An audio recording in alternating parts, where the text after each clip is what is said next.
എല്ലാവർക്കും നമസ്കാരം. ഇന്നത്തെ ശുഭചിന്ത.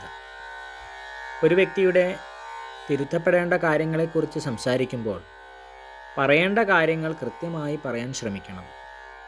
അതുപോലെ തന്നെ കാര്യങ്ങൾ അവതരിപ്പിക്കുമ്പോൾ വ്യക്തിപരമായ പോരായ്മകളിലൂന്നി സംസാരിക്കാതിരിക്കാൻ പ്രത്യേകം ശ്രദ്ധിക്കേണ്ടതുണ്ട്. ആദ്യം നല്ല കാര്യങ്ങൾ പറഞ്ഞു വേണം തിരുത്തപ്പെടേണ്ട കാര്യങ്ങൾ ചർച്ച ചെയ്യാൻ.